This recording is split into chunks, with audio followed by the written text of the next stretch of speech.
So welcome to Ask an Expert, avoiding costly litigation, presented by our fellow friends here at Pace Law.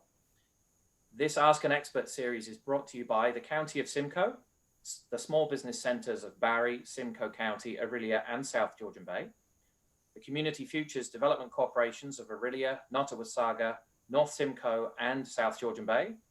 And I'd also like to thank the town of Collingwood for hosting this Zoom webinar and working diligently in the background. Today's session will be moderated by Irene Taylor of Pace Law, and our panelists, Don Jack, Pavle Masic, and Andrew Camman are all experts in their respective fields and are here to answer your most pressing questions. And with that, without further ado, I'd like to both welcome and hand over to Irene Taylor. Irene, we'll just get you to unmute there before you launch. Tim, thank you.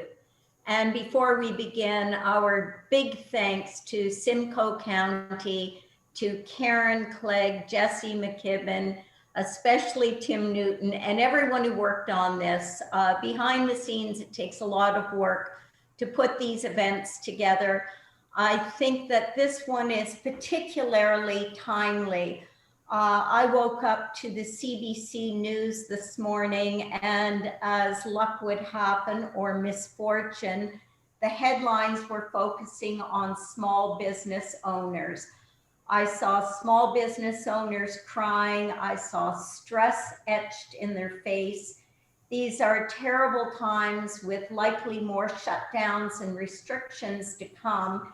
And during these times, people will fight for survival. And that means, unfortunately, there will be much more litigation. That's sort of our backdrop to this morning.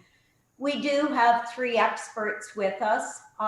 Don is more of a generalist than a specialist. Many years in commercial litigation, estate litigation, pretty much litigation of almost any type. Andrew Camman, labor and employment, just a master in his own right. And Pavle, who is both a general litigator, but also business solutions for small businesses, restructuring, and worst case scenarios, insolvencies, which at some point we're going to have to address. Without further ado, I'm going to jump into the questions for our panelists. The first one I would like each panelist to respond to. If you can comment on what you're seeing and experiencing with respect to litigation since last March, and what you think our audience can look forward to or not look forward to in the coming year. I'm going to ask Don to start this round, followed by Andrew, and then Pavle. Don? Okay, very briefly, I'm surprised, or somewhat surprised, that there is as little litigation as there is, because there's a world of hurt out there, and many, many businesses are in trouble. What it indicates to me is that perhaps they're doing the right thing, because you want to stay out of litigation if you possibly can. They may be negotiating arrangements with their landlords, with their creditors, with their customers who are slow in paying, and trying to resolve things without litigation. How much longer that can go on, I'm not certain, but certainly the level of litigation does not reflect the amount of damage to the economy that the pandemic has caused.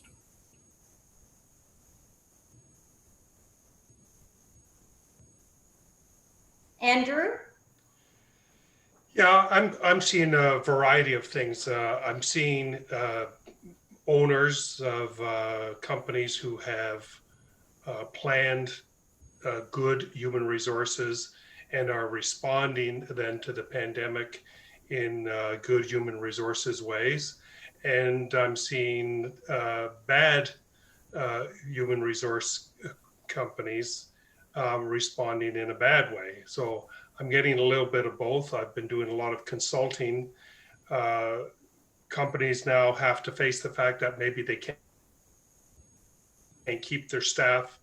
You have to be quick. You have to, and small business usually is quick. Small business usually can move on a dime and make these decisions, but it also has to be considered what happens when things get better, as they undoubtedly will, and you've decimated your workforce.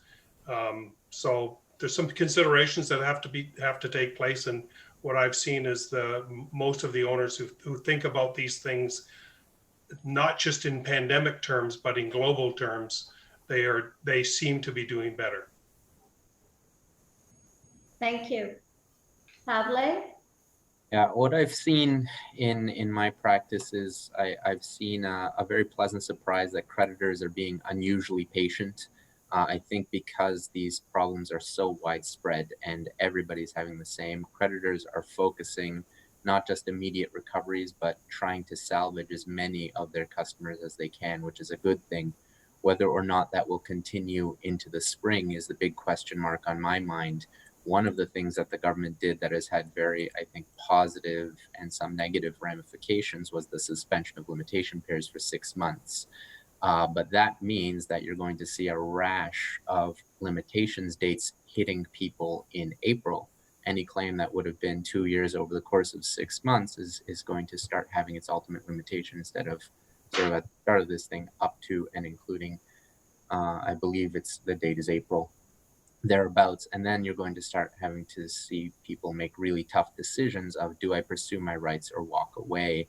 And limitation periods are often a chrysalis for starting litigation if people have been trying to avoid it. So this may well be the calm before the storm. It may be, but Okay. I thought that in September, and thankfully was proven wrong. So hopefully I'll be proven wrong again. So we had many questions from the registrants. I would say the general theme is the theme of this webinar. How do you keep avoiding so you don't get into the horrific costs that are often associated with litigation? In your various areas of practice, if you could comment on what advice you would give to people to stay out of litigation and to avoid it as best they can. And this time, I'm going to start with Andrew, please, then move to Pavle and then Dawn. The better experiences that I've had is where owners of the various companies I represent have spoken to me before they've made their decisions, and that we've taken kind of, it's not so emotional for me. For small business, to be honest with you, for any business, for owners, it's an emotional thing. The idea of laying off large groups of loyal employees is not appealing to any employer. Some see it as a sign of failure. Some see it as letting friends go and not supporting them. So what we do is we make some assessments. Now is a good time to get rid of people that you really should have gotten rid of before. And I'm seeing a lot of that happening. And as I said earlier, we're also trying to consider, how long are we going to be in this? What's going to be the result a year down the road? Where are we going to be? Now it looks like we're getting some more of those answers. It looks like there is a vaccine coming. There is going to be an end to this. And when that happens, what's your workforce going to look like? So the first steps that we're taking are sitting down, assessing what's our bankroll say, what can we afford to do, what can we afford not to do, and make some rational decisions. And I kind of sit at the back and assist in the thought process, add some calm to the boiling waters. Thank you. Pavle? Yeah, I would say listen, learn, and reflect. The most important thing is to keep the lines of communication open with whether it's a debtor or a creditor or somebody who owes you money, somebody you owe money to. So often litigation starts, if you point to an inciting event, it's a breakdown in communications where the parties just stop talking to each other, they stop listening to one another, they become entrenched in their positions. The reality is, if once that happens, you are sunk. And keeping the lines of communication can be done in a strategic manner. If you're very concerned about litigation, I echo Andrew's sentiments. Talk to a lawyer early. And what I've seen be very effective is write a communication in your own words that you're going to send to the other party to set out your position in writing, invite a call, invite a dialogue, but pass that through a lawyer so that you're not prejudicing yourself, but as a review only, so that it's still in your own words, so that if you put something on lawyer's letterhead, people see that as an overture to litigation and you've started the process and the dialogue can stop. The other aspect of keeping the lines of communication open is to start the dialogue early. If you let it lapse and let wounds fester, it's very hard to come back from that. Thank you. And Dawn? I would reiterate what Pavle has had to say. Keep the communication open, and keep in mind that apart from legal solutions, whether they be in litigation or in arbitration or mediation, quite apart from those, there are things which I would call business people's settlements, imaginative things which fall outside the four corners of the possible dispute. For example, I will charge you less per unit of the things that I have been selling you, but you are going to agree that as we move forward here with the vaccine coming, you are going to buy more, and that's going to be our current solution to the problem. Try to be imaginative and communicate. All excellent ideas. And that said, if I were sitting in the audience right now, one of the concerns I would have as a non-lawyer is the exorbitant cost of you guys. Often people don't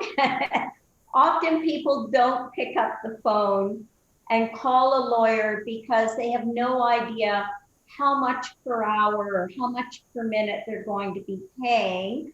And yet what the three of you said is you can save a tremendous amount of money and pain perhaps just by asking some questions. So can you address how you would handle just people calling to ask for general advice?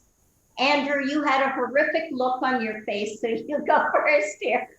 Shocking. You ever hear that story about the guy who's got a leak in his roof? Every time it rains, water pours in, and his solution is that when it's raining, he can't fix it, and when it's not raining, it doesn't need to be fixed. Yeah. That's a very good story. Lawyers are a necessary evil, I guess.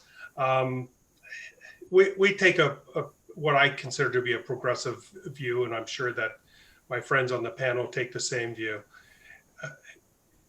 I can't have my phone tied up all day answering questions for free because what I sell is my time. Mm-hmm. That said, when people call me with simple questions or text me or email me with simple questions that I can help with, I see it as part of A, the service that I provide to my existing clients, or B, provided that there's some connection, because as lawyers, we can't be tossing out legal advice on the basis of limited information. It's an ounce of prevention. That's ultimately the way you have to see a lawyer. Ounce of prevention. You don't want to have your disease get so bad that the patient cannot survive. Get the medicine in quick and prevent the big cataclysmic failure of your business. I mean, I get it. I do see that that sometimes the fear of that expense, you might be surprised at how little the cost is. I know that in my practice, I charge half my hourly rate for an initial consult. The idea being in that situation that don't be afraid. I'm going to take care of you. And just as Don was suggesting as a solution for businesses, we're in the same boat. We're also businesses going through a pandemic, and we can come up with creative solutions for paying overtime if that's what a business needs. There's no advantage to us as lawyers to put our clients out of business through legal bills. Ultimately, what we want is to help a business, help it thrive so that they can pay legal costs in the future. Good point. Pavle or Don, do you have anything to add to that? You're with different firms. Pavle, you're with DS Lawyers. Yeah, I would add only this. I would say, you know, as expensive as a lawyer might seem, whatever your experience has been and however cash-strapped your business is, the earlier you engage a lawyer in any dispute, the cheaper it will ultimately be. That's initial sticker shock of a few hours of advice can save you an entire claim. I mean, it's to my mind, it is ruinous to think of lawyers as your last remedy and only call us when there's no other solution. If you think of a lawyer as a part of a possible solution, to give you guidance, to give you advice, to help you get out of a possible costly mess, you will do better. Because even if we can't help you resolve the entire dispute, we can help you streamline it. We can help you make it more efficient and guide down the road. I mean, if you call me and the only thing left to do is mount a statement of defense because somebody has already launched a claim against you, that's going to cost you thousands of dollars, and you have no choice but to suck it up and pay me or someone like me. Whereas if you call me for a little bit of advice, that statement of claim may never issue. And Pavle, isn't it true that particularly in insolvency where companies are in trouble, they tend to wait too late? Yeah, if you're calling me after you've missed payroll, there's a lot less I can do for you than if you say, I've got 6 months of cash flow and then I hit a crisis.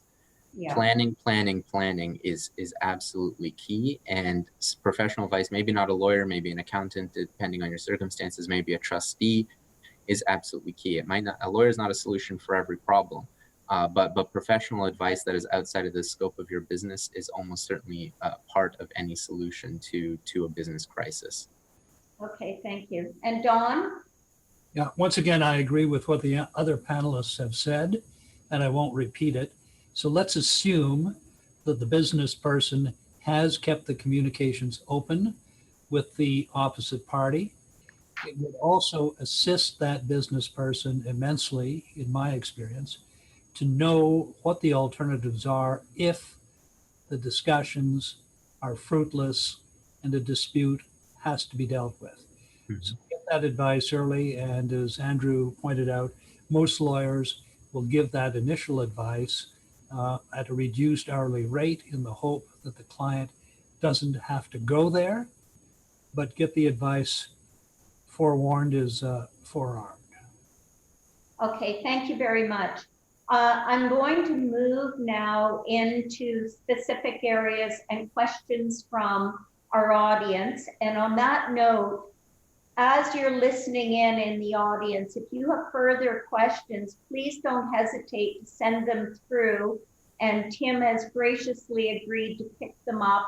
And I'll pause after my questions and we'll go to Tim to take any of the further questions that you have. So Andrew, there were a number of questions. I think a lot of the pain that's occurring right now is in the workplace. The first question is that often it's the employees who initiate the action, but they often don't realize themselves what the costs and consequences of trying to sue their employer are. What can the employer do to resolve issues early on with people who initiate action or are about to? Yeah, I can say that we've probably terminated in the hundreds since the pandemic has begun. And as I'm sitting here right now, I can't think of any case that has gone forward to litigation. They've all been either resolved or are in the process of being resolved through negotiation. And that's not a unique experience to the pandemic. That's the way litigation, the statistics I know from litigation are that 95% of all cases get resolved through settlement before trial. Only 5% of cases actually proceed to trial. And so the emphasis has to be on getting cases resolved earlier. That's the trick. And the way you do that is I have a philosophy in terms of negotiation, and that is that hardball negotiators beget hardball negotiations. And what I like to do is I like to tell my clients what's fair, what's reasonable, and reasonable in employment terms is a range. It's never a specific answer, unfortunately, I guess. And then we try to coach our employers into putting forward settlements or to do terminations on the basis of reasonable ranges, so that when someone goes to a reputable law firm for legal advice on their package, that the legal advice they get is, this is in the range of fair. There's no point in litigating. Litigating is a sum zero gain for the employer. It's all bad news. You're still going to have to pay at least the reasonable range, but on top of that, you're going to end up paying legal fees along the way. And perhaps if you've been really hardball at it, you'll be paying their legal fees as well. Okay, thank you. Now, you mentioned negotiation. Don, we had a number of questions from the audience on mediation, arbitration. Can you sort of give a summary of what the process entails and how people would go about engaging that particular solution? Okay, so in the case of both mediation and arbitration, what you're doing is coming up with an alternative solution. They're both under the realm of alternative dispute resolution to try to resolve the issue. In mediation, an experienced, able person who is skilled at bringing people together seeks to facilitate an agreement between them. In arbitration, such a person, mediation perhaps having failed, then does what a court would do, that is, adjudicate and decide the dispute. In both cases, you need a specific agreement. Sometimes in business contracts, you will see arbitration clauses already in there. Frequently, what has to be done is to create a new agreement for either mediation or arbitration or both. And if this is the appropriate point, there is such a thing as med-arb, where a person selected by the parties first attempts to bring about a mediated solution, and if that fails, puts his or her arbitrator's hat on and decides the matter in their capacity as arbitrator. What are the advantages and disadvantages of using the same person in med-arb? Well, some purists say, you shouldn't mix the two together. If, however, you have selected a person to be the mediator arbitrator in whom you have complete confidence, and most important, that person is prepared to wait and hear the evidence. So the mediation has failed, you move into the arbitration phase. That person does not have a preconceived idea, listens to the evidence, and then comes up with the arbitrated decision. If you have confidence in that person, it can work very well, and it is very expeditious. Thank you. Pavle or Andrew, do either of you use this process, and what's your experience with it? Pavle? Yeah, I've used it in complex matters. Somebody who is a top-notch mediator or arbitrator usually will do both, and will have the experience and the practical ability to sever, because they're very different skills. Retired judges and experienced practitioners will generally have both if they're offering either, and can separate the two. We've had extremely good experiences. I can think of one case where we had a very difficult case. Mediation failed. The arbitration turned into a 13-day trial, and but it would have been, we got it resolved in less than a year, instead of, the average is what, 7 in Ontario, and instead of 4 to 6 week trial, it was 13 days, 2.5 weeks. So even though we had to pay the arbitrator fees, the cost benefit analysis, it was a no-brainer. It was far, far cheaper. Okay, Andrew? Yeah, I use it. I think of all these things as tools in the toolbox. You have to assess the value that you can get from an arbitration or a med-arb, and what the cost you predict will be, and you weigh that against the cost and the time involved in a lawsuit. And very often, a skillful mediator can help you get over the hump. I use it a lot actually with clients whom I'm having difficulty sending the message to, because they need to hear it from someone outside. They don't need to see me as fighting against them. So a mediator can do that without sacrificing the sister-client relationship. Okay. Pavle, you mentioned the average litigation taking 7 years. What's happening during COVID with the courts? Don, can you maybe comment on that, or Pavle? Pavle first, and then I'll make an observation. Thank you. My vague gesture with my thumb was that time is going up. There was the sad reality is the courts were shut down for a period of time as well, and that creates a backlog anytime. The courts have also had to pivot to online functions, which they were quite behind in Ontario in terms of their ability to effectively manage litigation electronically. That is I think, go forward efficiency that is now baked into the mechanism. So over time, gradually, you will see that the time to resolutions shorten. But the reality is, I saw an initial sign of hope that, the bar responded by becoming more cooperative for a time to work through solutions during the shutdown. Unfortunately, I'm seeing now that the bar and the courts have pivoted back to online mechanisms. I'm seeing some of the old behaviors creep in again as well to more litigious behavior. That's unfortunate, but the efficiencies that the court has baked into its processes, touch wood, seem here to stay. So I'm hopeful for the future that the process will be more efficient. Judges are becoming more interventionist at procedural steps they'll hop you on a Zoom call and bounce the lawyers' heads together to avoid procedural motions, which is wonderful and does a great service to stopping logjams without delay and ruinous cost of motions.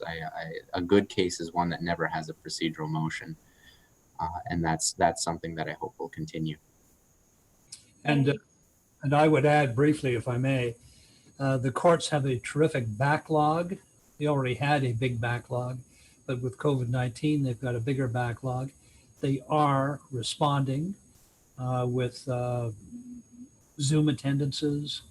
They're conducting trials now by Zoom, which, had it not been for the pandemic, I think the profession would have resisted, but they don't anymore. But nevertheless, despite all of that, and certainly I hope that the courts can deal with this effectively. Nevertheless, arbitration and mediation are more expeditious and generally less expensive. So there's a bit of a paradox then, because you're all litigators, and yet what you're saying is that the best solution is in fact to try to avoid by coming up with these creative solutions, or the mediation, arbitration, or med-arb. Is that right? Yes. Okay, thank you for that. I'm going to go to Andrew with another question from our audience. It's difficult.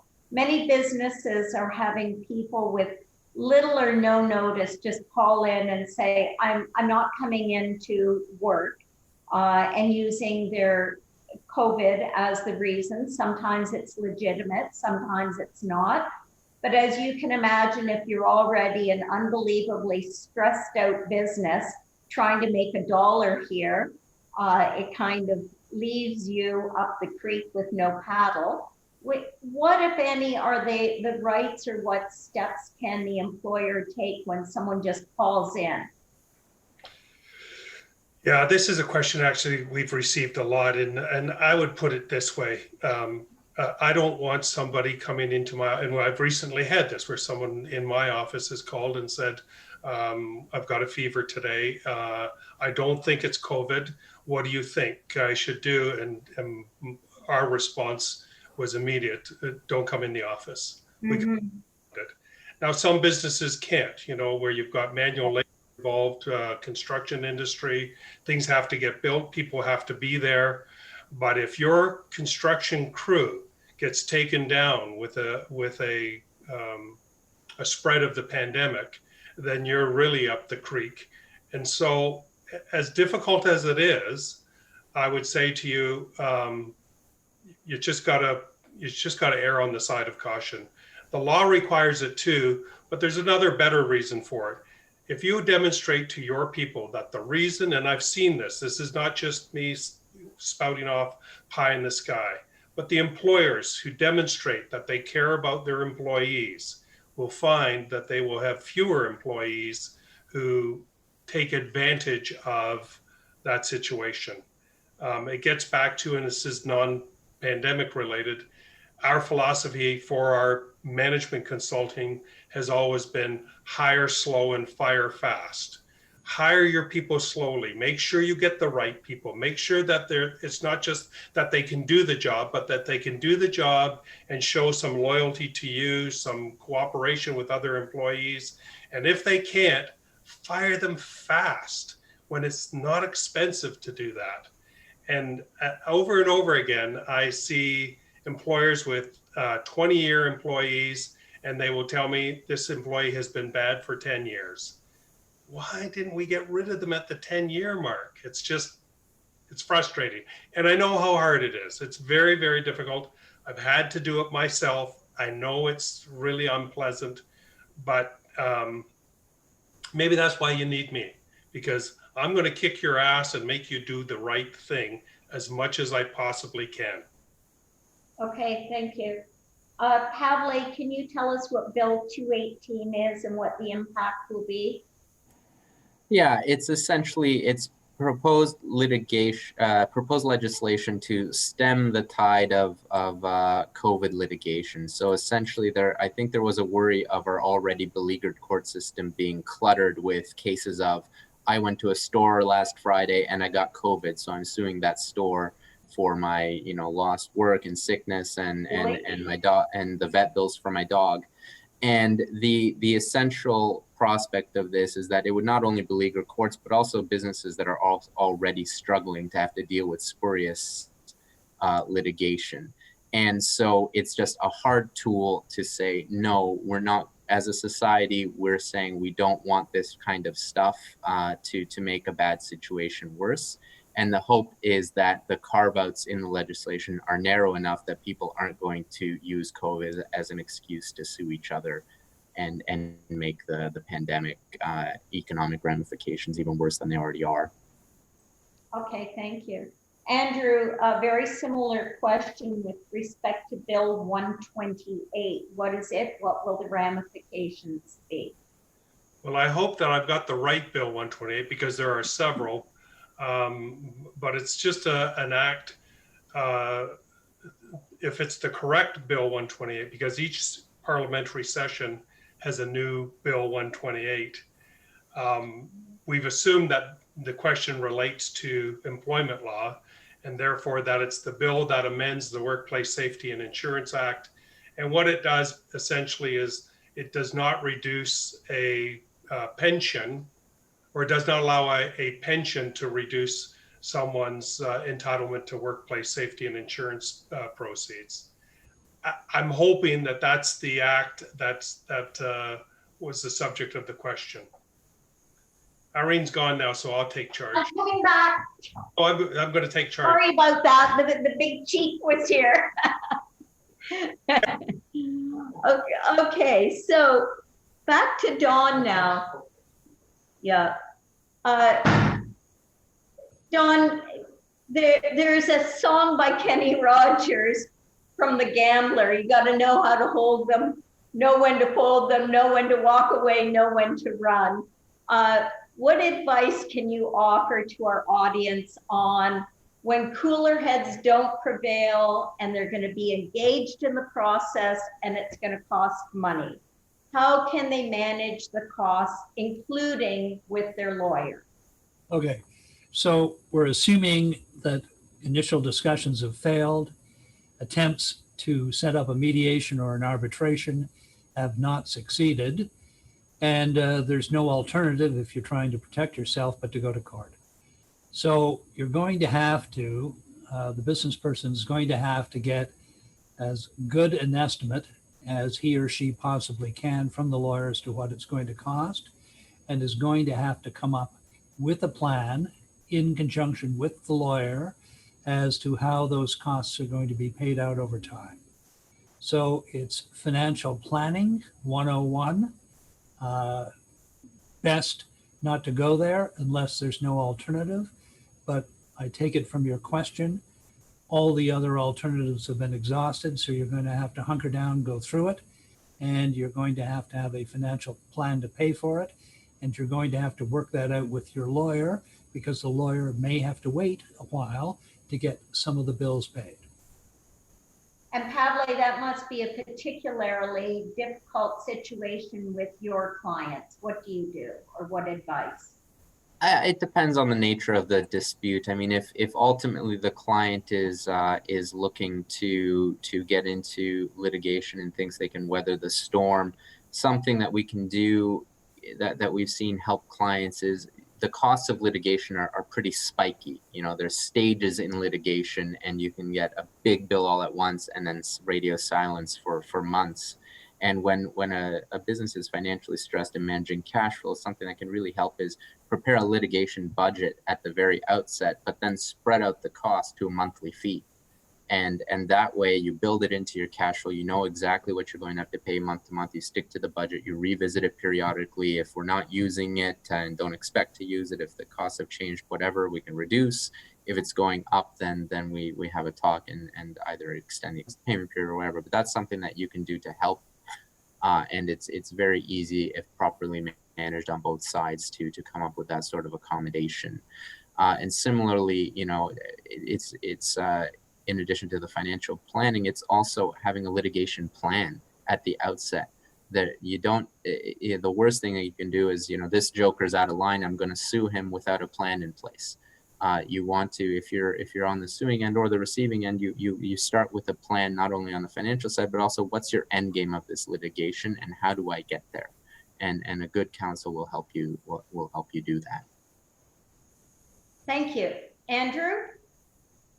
Yeah, I think again, we go back to what we were saying initially, that is, come see us early. We can help you create a cost-effective plan. It's a lot easier to terminate an employee if we plan it in advance. We can do it without litigation. You know, these things, if you need to terminate, we can do that termination in a cost-effective way. A little planning, I think that's a great idea. We'll give you the litigation plan as well. But just come in and see us early. Let's talk it through and figure out what works best for you. And if you've got an employee, we're terminating employees. We're terminating employees for cause as well during this time period. These things can still be done. They just can't be done in a knee-jerk fashion. So come and see us and we'll help you. What I'm hearing, the theme across the board here is planning, planning, planning, and engage with your lawyer early. It may end up being a lot more cost effective. Correct. Now, Tim, I don't know if you are still on the line, but do we have any questions from our audience? Thanks, Irene. I'm here and we have nothing new at this time. So seems as though a lot of the questions were asked ahead of time, and you're doing a great job of responding. They were very, very good questions. In fact, I'm going to say to the people in our audience, if you have any further questions at all, please don't hesitate to send them in. I know that Andrew and Pavle and Don, it would be their pleasure to respond to your questions. Our final question, when the three of you look at this awful situation that we're in, and someone did ask, what should we really be worried about? What's coming down the road? And what I've heard from you today is maybe the worst hasn't come yet, because there's just people have held on and things are about to get a lot worse. So can you comment on what people should be worried about and what else they might do? Final advice for our audience. Anyone can start here. I'll go first here. I think that maybe the problem that the really disappointing, the really debilitating problem that we're going to see is when things get better and we've decimated our workforce in an effort to try and make ourselves respond to this small little blip in our history. It may feel very, very painful now, but if you don't plan, and I don't mean just planning with a lawyer, but planning with an accountant, plan with all of the experts that can help you to decide what your future is going to be, because there'd be nothing that would be more unfortunate than to have a revival in the economy, have a revival in your business, but not be able to respond quickly to that switch. And so excellent point. My advice to people is you have to plan these things like everything else in the world, like everything you've done in your business to be successful. You have to have a plan that looks beyond today and looks into the future. There is a future here, and I would suggest that people look at this from a positive perspective and not just from the negative perspective. We can't ignore the negatives, but look to the positive. Thank you so much for that. Pavle or Don? Yeah, I would say this winter is going to be very difficult. The growth in the number of COVID cases is disheartening. It was predicted by scientists that the second wave would be worse than the first, and that has occurred. So certainly there are a number of people in difficulty. However, we have to take the long view, and we will come out of this. And there are now several good vaccine candidates coming along.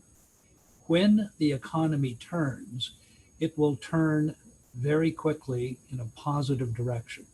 And the reason for that is people who actually have some savings, they're not spending them now, but they will be then.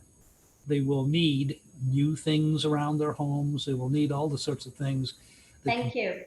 Consumers spend on. Take the long view. Try to figure out with people who can assist you in the planning how to survive, and keep your eye on next summer. I think it's going to be a lot better by then. Thank you, Don. Pavle? Yeah, the one piece of advice I would give, I echo everything that Andrew and Don have said. The one piece that's very, more narrow and tailored to my practice is this. I mean, what I've seen the past 8 months is an alarming number of people just walking away from their business, not doing formal filings, not going through the pain of restructuring, but just abandoning. That's a terrible strategy to employ. It opens you up to all sorts of personal liability, potentially, depending on the circumstances, how your business is structured, and follow-on litigation that'll come down the line in good times when people have the resources to throw at it. The pain of going insolvent doesn't mean bankrupt. Just because things seem dark doesn't mean you can't find a way out of it if you take the short-term pain of struggling through it, weathering the storm, winding things down if you have to in an organized manner, so that you can come out of it with a new business once this is all over and the economy shuffles, and you can be nimble to take advantage of all the opportunity that's around the corner, because it is around the corner. And the way to take advantage of it is to position yourself to be able to do so, and to do so quickly. Good points. Thank you all so much. Tim, do you have any concluding comments? You know this audience far better than we do. Not to put you on the spot, but always happy to be put on the spot, particularly by you, Irene. No problem whatsoever. And you know, I've been sitting here just absorbing as much of this as I can. There is certainly has been some technical jargon used, and I think it's been well explained. There have been significant number of practical tips and tricks that have been shared with us. And what's coming through loud and clear for me, and I think it's been reiterated a number of times by each of our panelists, is that early communication and good communication and continuing communication is important. Planning is important, and that's something that we preach from the Small Business Enterprise Center to all businesses. I know it is. Business planning, to have a plan. It doesn't have to be a 70-page document, but to create something that helps you generate that roadmap to make better and more informed decisions and choices is important. And not that this is an event to create a sales pitch for any one of our panelists here, but engaging early seems to be a really good and practical piece of advice, because ultimately the session title here is Avoiding Costly Litigation. And I think everybody's reinforced the message that to avoid incurring exorbitant costs, early engagement is your best path forward. So we speak in terms of business development around building a team of support around you, and the lawyers, the legal team is of certain importance at this time. Tim, have you, under Ask the Expert, conducted a session on business planning during COVID? We have, yeah. We've done one on creating business model canvases, which is, it's not new, but it's certainly an area of focus for us, which is really a one-page business plan, and it's a really fun session to watch and can be found on our simco.ca Ask an Expert website. Well, not to do a sales pitch, but if you consider doing one in the future, I would think there would be merit in doing a cross-disciplinary business planning with perhaps CAs, accountants, and I'm sure these gentlemen would avail themselves again as well. But thank you again for the wonderful opportunity to speak to your audience. We always welcome this. I'm going to say that all of us here are small business owners ourselves, and we're going through the very same things that everyone in the audience is going through. And beyond all of the rates and fees, we want to help out. So pick up the phone and call us. Thank you, Irene, for moderating the session today. To Pavle, Don, and Andrew, thank you for your words of wisdom. We do appreciate it. And I'm pleased to mention that, you know, this session, along with all the others, will be held in a library of resources that's available to our business community. So those that couldn't make it today will be able to be directed to that. So once again, thank you to each of you for your attendance and participation in the panel. Our pleasure. Thank you to our audience. Yes. Thank you.